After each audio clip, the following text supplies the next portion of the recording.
眼前这只水獭正在生宝宝，剧烈的疼痛把她折磨得满头大汗，可丈夫却像老六似的在一旁嗑着瓜子，完全不顾妻子的感受。气不过的水獭妈妈直接把丈夫喊了过来，冲着对方就是一通乱骂，不知道替我分担也就算了，你还在一边嗑瓜子。自知理亏的丈夫连忙逃离了现场。小水獭扭头看向主人，心想着自己怎么遇见这么个老六。待产的水獭名叫小五，此时的她坐立不安，腹部传来的疼痛让小五翻来覆去，甚至不受控制的咬手手。第一次生产的她显得焦躁不安，不停翻滚着身体试图缓解疼痛。突然小五的声音变得急促起来，看样子已经到了临产的时候。听到叫声的丈夫急忙跑过来趴在一旁，或许是第一次见到这种情况，丈夫老六也开始紧张起来。主人摸了摸他的小脑袋，安慰他小五会顺利生下宝宝的。得知自己也帮不上忙，于是他只好默默地守在旁边。然而老六始终是老六，还没2分钟的时间，这家伙居然打起了呼噜。另一边的小五用力抓住栏杆开始分娩。在经过漫长的等待后，第一个宝宝终于平安出生了。初次体会到作为母亲的小五也很开心，她仔细地帮宝宝清理卫生。这时刚睡醒的丈夫马上凑了过来，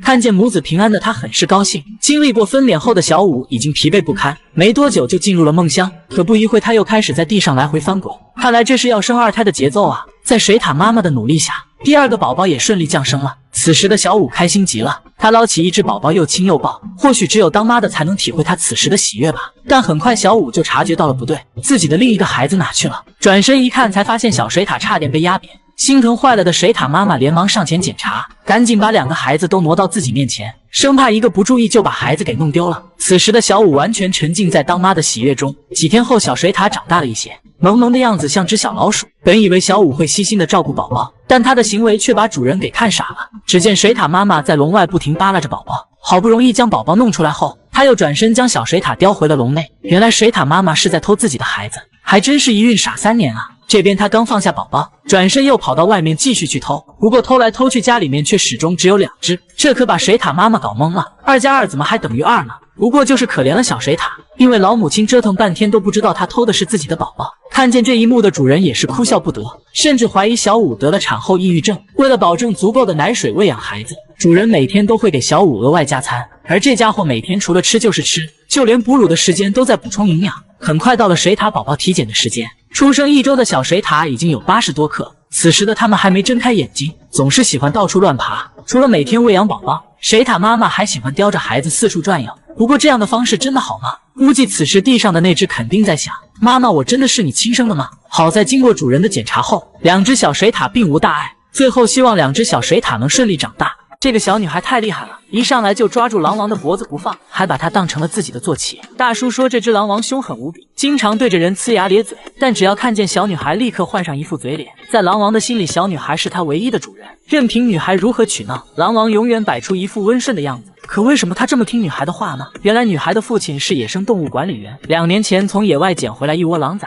自此女孩就担负起狼妈妈的角色。这些狼每日要消耗大量的生肉，平时的投喂都是由女孩来做的。她还告诉我们投喂的技巧，如何防止自己受到伤害。然而尴尬的是，野狼们不吃父亲投喂的食物，见到父亲就会四处躲闪，就算被逼到了角落里，野狼也坚决不吃半口，甚至还和父亲凶了起来。看来这家伙还真是挑人啊！女孩放学之后就会跑来喂食，狼王小心翼翼地舔着女孩手里的食物，生怕伤到女孩。只有女孩喂的食物，狼王才吃得津津有味。吃饱喝足后，女孩会给狼王讲一个童话故事，可每次狼王听着听着就睡着了。好家伙，这完全把狼当成了小孩子啊！父亲也是很纳闷，第一次知道狼还需要读书，可女儿始终觉得狼能听懂他讲的故事。狼群里还有另外一群邻居，那就是饲养员喂养的小土狗。小土狗们经常来骚扰狼叔，正所谓初生牛犊不怕虎，狼叔龇牙咧嘴这招对他们完全不起作用，也只能凶一下他们。毕竟小主人百般交代过不能伤害小狗。别看小土狗不大，可是经常从野狼口中抢走食物，在心爱的美味面前，他可不管你是狼还是狗。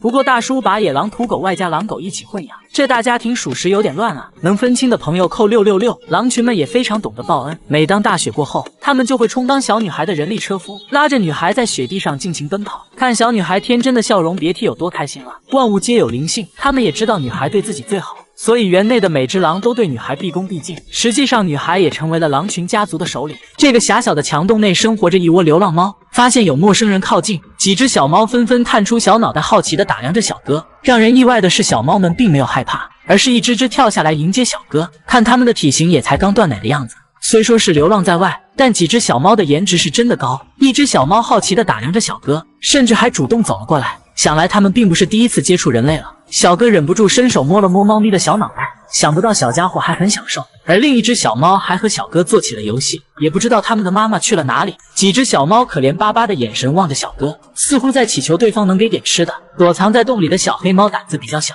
看见小哥后马上退了回去。胆子最大的要数这只小梨花了，虽然嗓子已经发不出声音，但还是对着小哥喵喵叫个不停。或许是经常吃了上顿没下顿，小哥发现每只小猫的体型大小都不一样，也不知道它们是如何生存下来的。如果遇见这么可爱的小猫，你会把它们带回家吗？看着眼前几只呆萌的小家伙，小哥顿时有些犹豫。就在这时，猫妈妈突然出现了，但她只是抬头看了一眼小哥，确认孩子们都很安全后，猫妈妈便蹲坐在了一旁。小哥也没客气，随手就捞起一只小猫。话说这小模样也太可爱了吧！被捧在手里的小猫不吵也不闹，瞪着一双大眼盯着小哥。小家伙和猫妈妈长得几乎一模一样，看来的确是亲生的。几只小猫一直冲着小哥叫个不停，估计是饿坏了。为了不让小家伙们失望，小哥特意从附近买来了猫粮。闻到香味的小猫立刻就围了上来，迫不及待的想要干饭。很快小哥就为他们备好了美味的大餐。四只小猫狼吞虎咽的吃了起来，而此时猫妈妈并没有上前争抢，只是默默的在一旁看着。也许她是在担心食物不够，